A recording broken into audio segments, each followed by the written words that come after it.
Boten katalumpen ugi ngaturaken panuwun dumateng Ketua IPSI Jawa Timur nenggih Kang Mas Bambang Haryo ingkang sampun kepareng rawuh. Iya Mak iya. Ugi dumateng Bapak Wali Kota Madiun, Bapak PJ Bupati ing Kabupaten Madiun.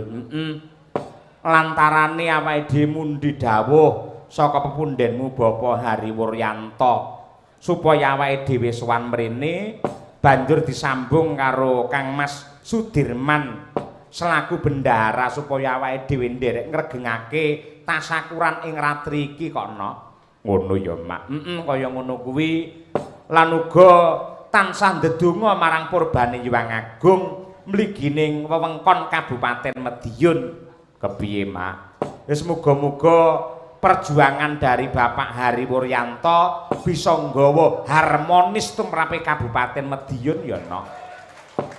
Amin ya rabbal alamin. Kaya mengkono mboten katalumpen ing kota Madiun semanten ugi lantaran Mas Boni Laksamana lan ugi Mas Bagus Rizky muga-muga ing kota Madiun tansah pikantuk bonus saka Hyang Agung. Iya ngono ya Mak. Kaya mengkono kuwi sembodo Kang Jinangka. Nduk kaya mengkono dasare wong sing jenenge pencak silat kuwi uga diarani seni. Ya wong perang kae ora kok njur perang utawa piye ning ya seni perang. Iya le ngatur strategi kuwi. Mula raneh ramuka lamun to PSHT cedhak karo sing jenenge kesenian, cedhak karo budaya, cedhak karo jati diri bangsa wujude wayang kulit. Wiwit mbiyen mula wis dadi tradisi, wis dadi ciri khas identitas. Saben-saben nganakake pahargyan apa wae ora kepareng ninggalake sing jenenge budaya. Iya, bener Mak, bener.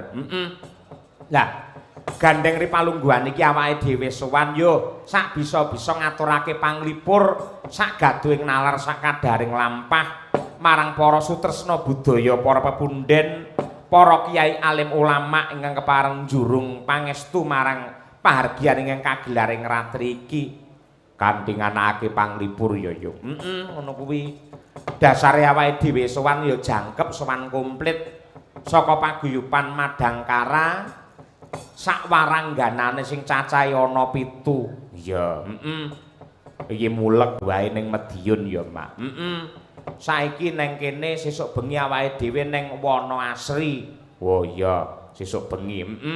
Lan iki ana informasi mendadak meneh lamun to tanggal 1 November 2024 awake dhewe sowan ning PG Rejo Agung wis pirang-pirang taun rasuwan alhamdulillah sok syukuran PG Rejo Agung awake dhewe piniji sowan wayangan meneh.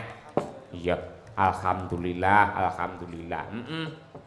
Minangka salam pambuka arep ngaturake apa? Ripalungguhan iki larase Slendro Patete Songo. Apa kuwi? Madiun Jakarta ya toh janji rukun tetap merdeka menghadapi pilkada mbuh kuwi gubernur apa dene wali kota lan bupati muga-muga ing kene tansah guyub rukun ayem tentrem jenjem permanem. Iya bener Kang kaya mangkono. Monggo para kadang dipun aturaken lelagon Madiun Jakarta. Monggo Cok dados. Yeah.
dua kali Mas.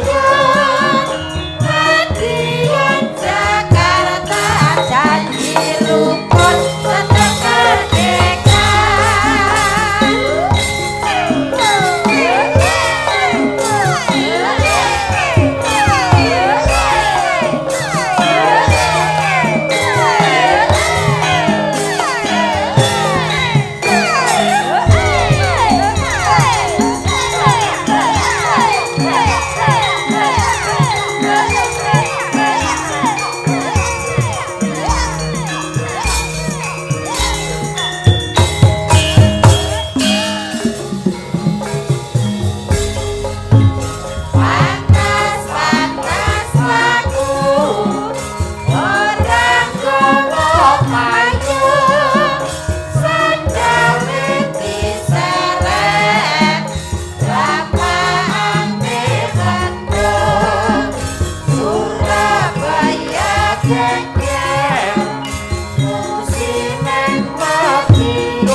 Madiun Jakarta janji rukun tetep merdeka. Wah iya. Ngono ya, Mak. Ya karo nembang ya karo nyenyuwun marang purbane Hyang Agung supaya kabeh panyuwune para warga ingkang hanjok marang katentreman karahayon dikabulake dening Gusti ingkang murba jagat ya nok. Ya.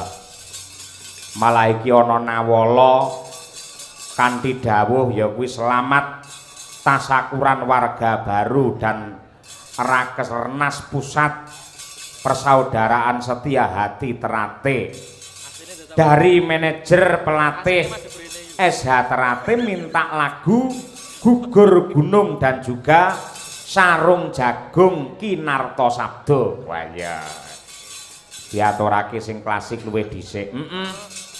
Sarung Jagung larase pelok pantete barang. Nyuwun pambiyantu karo Ibu Sukesi Rahayu sarjana seni magister seni. Coba mang jumeneng luwih dhisik. Jumenenge dikormati nganggo Gugur Gunung lho. Ayo men sayuk kompak rukun semangat untuk PSHT. Yo.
Ayo matura Bu Kesi minangka wakile para kanca-kanca pengrawit lan uga waranggana wabil khusus dumateng Bapak utawa Kang Mas Dr. Andes R. Murjoko mboten katalumpen dumateng Kang Mas Haji Isubiantoro SH. Ayo matura mboten katalumpen dumateng seluruh ketua dewan cabang ingkang mapan wonten pundi kemawon lan ugi ketua pangarsa wonten ing ranting pundi kemawon. Iya, ayo Bu Kesi. Sugeng dalu. Assalamualaikum warahmatullahi wabarakatuh. Waalaikumsalam warahmatullahi wabarakatuh. Matur nuwun Bapak Ibu sedaya. Dalu niki kula jan remen sanget sak kanca-kanca dipun timbali keluarga besar PSHT wonten ing pusat Madiun mriki. Kula minangka wakilipun kanca-kanca pengrawit lan ugi waranggana lan ugi wakilipun bojo kula sing ganteng dhewe. Kula ngaturaken panuwun ingkang tanpa upami dumateng keluarga besar PSHT. Nderek ndedonga mugi-mugi PSHT tetap menjadi benteng pertahanan terkuat untuk kejayaan dan keamanan NKRI sepanjang masa. Matur nuwun. Amin, amin ya rabbal alamin. Neng nggih niku mpun kesupen, pokok lek pengen jaya, pengen tetap semangat nglestarekaken kabudayan saben tahun nanggap wayang malih nggih Bapak. Matur nuwun. Entek-entekane kok ya njaluk kaya ngono, Hara. Loh, itu merupakan suatu spirit atau semangat bagi kita para seniman untuk berkarya. Kita tampilkan karya terbaik untuk keluarga besar PSHT. Ngoten lho Mas Yoyo. Nggih. Mula kanggo nggugah semangate sedaya para warga PSHT, yo ngaturake salam. Kula suwun dipun jawab kanthi semangat lan ugi gumyak. Salam persaudaraan. Tepuk tangan untuk SH Terate, luar biasa. Ngaten niku. Lah minangka ijole Bu Kesi sampean tak aturi nembang iki ana pamundhut sing ngersakake sarung jagung. Nah, bawanana luwih dhisik arepe dandang gula banjet monggo, asmarandana monggo, sing baku mangke kalajengaken sarung jagung ngoten. Dandang gula banjet metik saking Serat Tripama karya Mangkunegara sekawan. Ah iya, nggih. Mangga.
Tembang menika ugi kula aturaken dumateng Bapak Haji Hari Wuryanto mbok menawi sampun rawuh amargi tasik silaturahim wonten ing Pilang Kenceng kala wau. Ya, dieling-eling sok tanggal selawe awake dhewe sowan dalam rangka ulang tahun Arta Kencana mapan woning wana asri. Sembah nuwun pokoke siji PSHT loro ya kuwi Arta Kencana tidak pernah melepas dan meninggalkan budaya bangsa wayang kulit. Ya, elok tenan. Monggo Bu Kesi.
bareng Bukesi nembang ana ing Krida Satria Tama Padepokan Agung PSHT Mak.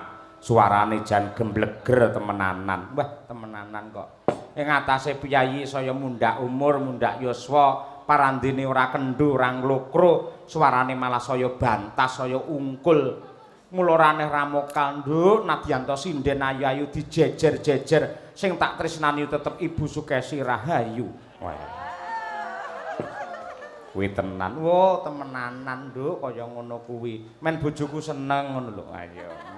Lho pancen sing dadi semangat uripku, sing dadi spirite uripku iki ya karena cintamu yang betul-betul karo aku tenanan lho Pak. Ibaratnya awake dhewe iki menikah wis 15 tahun. Ning selama 15 tahun ini aku kok durung krungu sampean njaraki cah wedok nyenengi cah wedok utawa duwe demenan. Aku durung tau krungu. Lah pancen nyatane ngono. Ayo, nyatane kaya ngono kuwi. Lah ya sampean 15 tahun anake papat, elek-elek aku ki ya nuwun sewu ya anak kaji, bapake ya mubalek, bapakku ki ya dalang. Buktine ayo, kapan aku njaraki wong wedok liya yen nek sampean ra tau Bukesi. Malah ora nglimpe lek kuwi jenenge. Aja ngono, sing lahir batin lek mun tresnani aku, Pak. Jangan sembunyi-sembunyi pokoke. Ya tenan lho. Heeh, ora bakal sembunyi. Tak ketokke kok. Ayo. Tresnaku marang sliramu. Ayo. Ya kan disekseni karo para pinisepuh ing keluarga besar PSHT kene iki ning Mbah Dirman barang wae. Ayo. Pokoke lek sampe nakal aneh-aneh, boloku sakmene mbeyan kabeh pesilat PSHT lek sampe ning Medion sampean ngantek duwe pacar. Awas tak kandhake karo Mbah Dirman. Apa aku wedi karo Mbah Dirman? Wis to, Mbah Dirman kon maju, aku tak mundur engko. Malah ora. Mangga. Lala buwan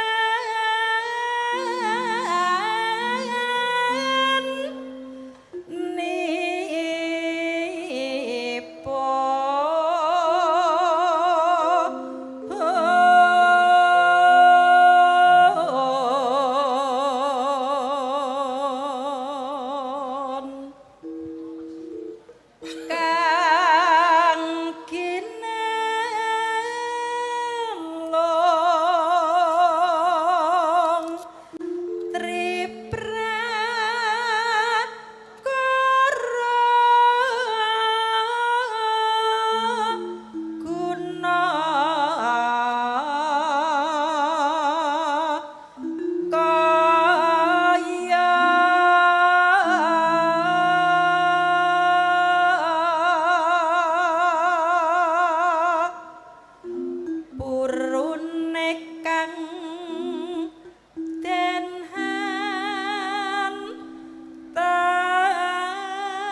Matur sembah nuwun. Monggo Bukesi kalajengaken sarung jagungipun. Dados.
Monggo sesarengan.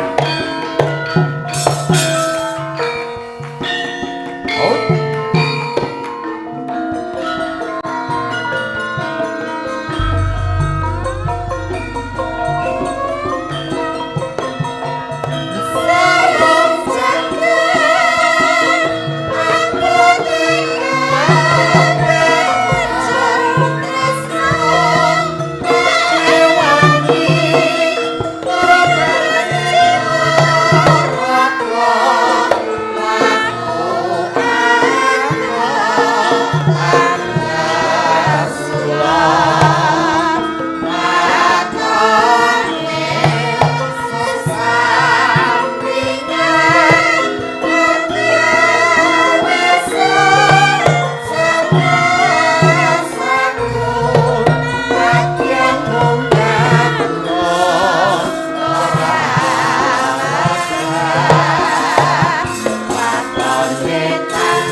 Sembah nuwun wilujeng niskala sarung jagung wis diaturake no. Iya Mak iya. Inti sarine ya kuwi tasakuran mongko kowe lak ya wis ngerti lamun ta sapa menungsa sing gelem nyukuri kanikmatane pangeran yekti bakal ditambah ing reh nikmate. Iya. Kosok baline sapa sing ora gelem nyukuri kanikmataning Gusti malah nampa pasiksan sing abot ya Mak. Mula wujud rasa syukur sing ditindakake iki yektine bisa nganggo telung cara no. Telung cara ki apa wae, Mak. Ingkang sepisan ya kuwi syukur sarana ati, angka loro ya kuwi syukur sarana lati. Ewadine ingkang angka telu ya kuwi syukur sarana pakarti. Sarana ati kuwi piye? Sadar lan percaya sakjroning batin lamun ta kabeh kanikmatan kuwi peparing saka Gusti ingkang nyipta jagat kuwi sarana ati. Banjur sarana lati utawa lisan ya kuwi kanthi ngucapake atur panuwun marang pangeran awit kamurahan kanugrahan kang wis diparingake. Dene ingkang pungkasan ya kuwi syukur sarana pakarti utawa tumindak ya kuwi kanthi nindakake perintah lan ngedohi cegah. Lan gunakake kanugrahan kanikmatan saka Gusti mau kanggo srana sing becik, kanggo srana awake dhewe saya nyedak marang agama lan uga nyedak lawan Gusti ingkang yasa jagatna. Iya, ngono ya Yung. Lah, lamun ta pikantuk kanugrahan saka pangeran ingkang awujud apa wae mbuh, kesugihan, kalungguhan, derajat pangkat lan sak piturute, yektine sing bener mung kanggo srana supaya para menungsa ki gelem saya tuwajuh anggene manembah kelawan ngarsane Gusti ingkang nyipta jagat lan gelem gunakake kanugrahan mau kanthi bener lan becik supaya tansah antuk barokah saka Hyang Agung. Ngono ya Yung. Kaya ngono kuwi. Ya. Matur nuwun Mak, muga-muga dawe biyung bisa tak nggo garan sarta guntilan tak gegem minangka pepakem anggenku netepi marang darmane urip. Lah iki ana nawala meneh. Saking kula Mbahna Kulit. Kaya rawuh rene Mbahna Kulit. Weh temenanan kok. Iki maniak wayang kulit kok no. Ya. Saking Petung Rejo Nguntara Nadi. Nyuwun Gending Lestari dan juga Lintang Asmara. Selamat untuk PSHT tetap jaya sepanjang masa. Nggih. Katur dumateng Mbah Gunung, Mbah Trimo, Mbah Prayitno Pingkuk, Pak Sun, lan ugi Pak Saibul, Pak Panjianom. Wah iya ngono. Nggo diaturake ya, Mak. Diaturake ora perlu mengko saiki. Ya. Ngaturake apa dhisik? Iki Lintang Asmara sing lagi tren, sing lagi naik daun. duet iki. Sing ngatar duet sapa? Nyuwun kelawan Mbak Birgita Ayu sing saka Kota Tahu Kediri karo Roko Mas Muhammad Taslim. Wah iya. Coba kaya apa mang jumeneng Mas Taslim kali Mbak Birgita ngaturake pamundhute Mbah No Kulit. Yo. Kutak tang tak dang dang dang dang dang. Yuk berpacu dalam melodi. Yuk.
Lah sadurunge nembang ini Mbak Birgita karo Mas Taslim.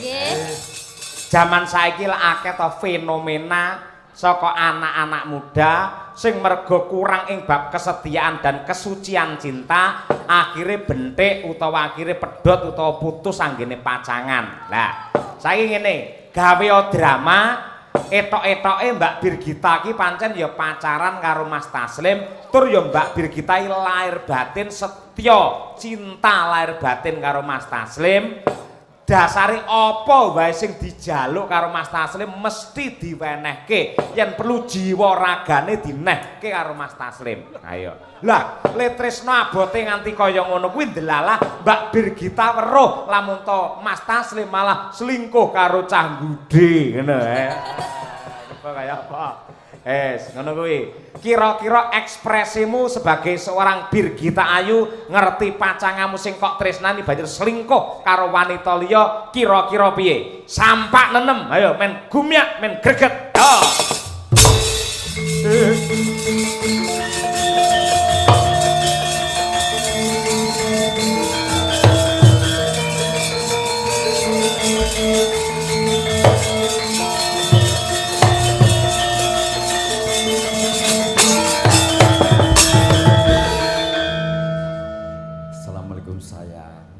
Waalaikumsalam. Piye? Mbok diulati sing padang lho bojo teko. Ya mah, sampean ora mulih pirang dina, aku ya ora goleki. Tak WA ya ora balesi. Aku wis kadung kesel atiku, Mas. Wis kadung kesel karo sampean. Nganti aku ki meh goleki sampean wis moh wegah. Ora usah goleki aku neh. HP ku rusak sayang. Iki alasan sing apik ya iki. Ora HP-ne rusak ya pulsane entek ngono ya. Wong lanang kakean alasan. Aku ngerti dikabari koncoku, Mas. Nek kowe ning Gudo, Mas, kowe kebangetan, Mas, karo aku, Mas. Mung mergo krungu jare, tembung jare moh aku. Aku dikirimi fotomu rangkul-rangkulan karo wong wedok liya, Mas. Lara atiku, Mas. Enek buktine ning HP-ku kae lho, Mas. Sampeyan pirang-pirang dino ning ndi? Aku butuh buktinya. Ndi, coba. Enek, Mas, fotomu kae ning HP-ku enek. HP-ku dino kesuwen wino. Iki lho, Mas, kowe karo sapa iki, Mas? Iki sing tak kenalke karo awakmu Lah kuwi sapa? Kuwi ponakanku wedok sing omahe Nganjuk. Alah, Nganjuk pilang kenceng mripate ngantuk udele bodong kuwi. Aku urung cerita sorry ya sayang ya. Kuwi ponakanku. Alasane ngono, sing ndek mben diaku adik. Saiki diaku ponakanmu. Sing bener sing ndi, Mas? Wis ping pira kowe kaya ngene iki, Mas? Sing ping pira? Kowe tak sepurani terus, Mas. Aku pengen rabi neh ae, Mas. Aku wis semangat. Aku pengen rabi neh ae. Rabi. Pengen rabi neh ae, aku wis semua karo kowe. Ojo sayangku, aku cinta padamu tenan. Jiwa ragaku mung kanggo sliraimu. Sliramu. Tenan. Sing lanang njaluk ngapura ya to. Akhire suwe-suwe sing wedok ya gogloh rasane, akhirnya bersatu lagi. Lah ngono lho. Ayo.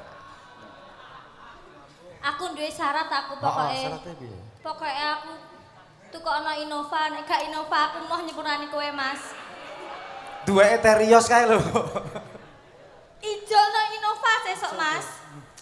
Siap. Nek ra Innova aku ra cinta, Mas. Kowe tresno karo aku mergo bondo. Lah kuwi. Mergo bondo. Lah kuwi.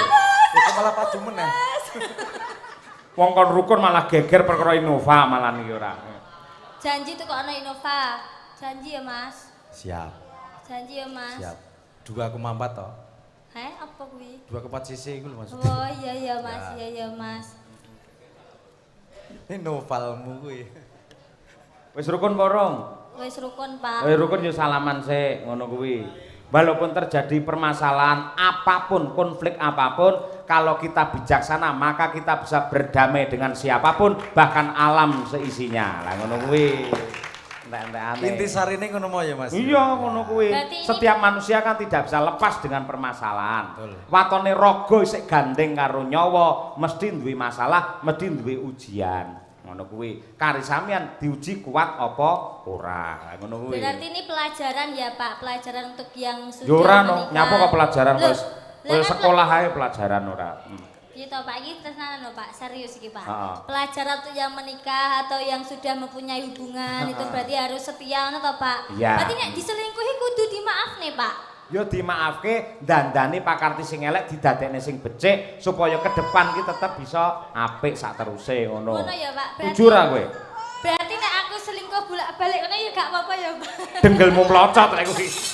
Lah kuwi hobi kuwi kowe.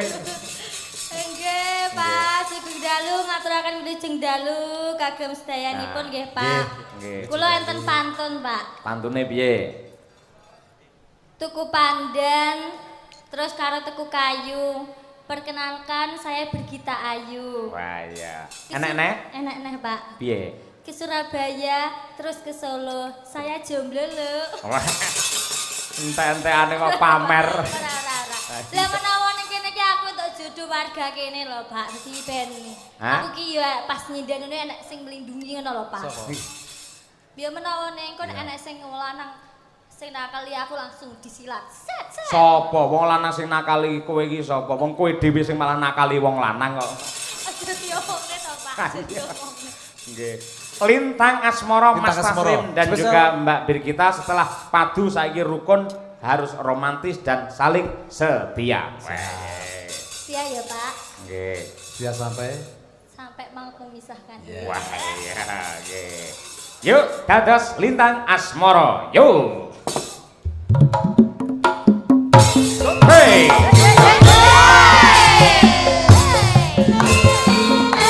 kita Madangkara original. SH Rati Jaya selamanya.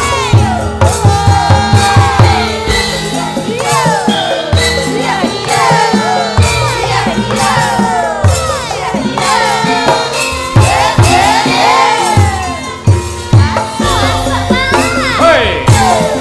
Siang pantara rati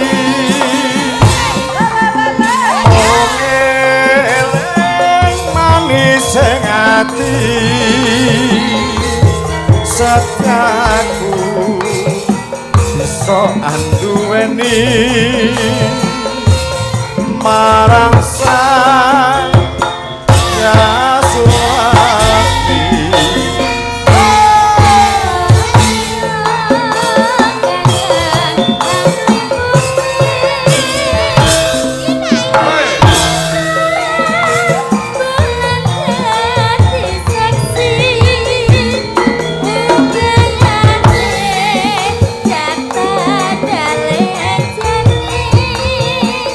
Janji sabar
sing ati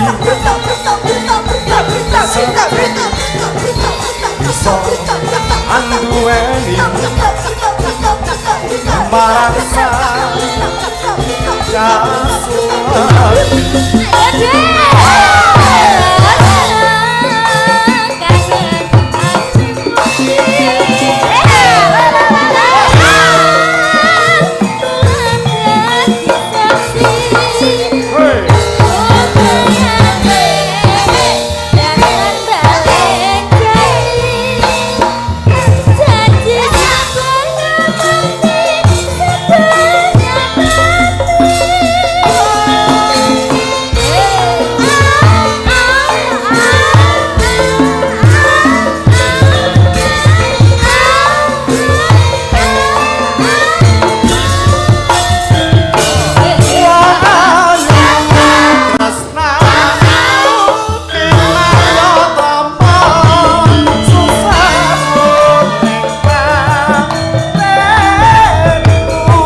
Terima kasih Roko Mas Taslim, ugi dumateng Mbak Birgita Ayu. Ya, menika wonten awala saking Bapak Heri Mulyono mengingat keremenanipun almarhum Kang Mas Tarmaji Budi Harsono nenggih gending utawi lagon Ayo Ngguyu. Nah, nggih. Kula nyuwun dipun tembangaken utawi dipun lagokaken. Nggih. Mugi-mugi pepunden kula almarhum Bapak Tarmaji manggih tentrem rahayu wonten ing kasuwargan. Amin ya rabbal alamin ya. Ya Cak diaturake luwih dhisik iki karo mengenang remenane Bapak Tarmaji ya. Diaturake Ayo Ngguyu bebarengan karo kanca-kanca Madangkara. Yo.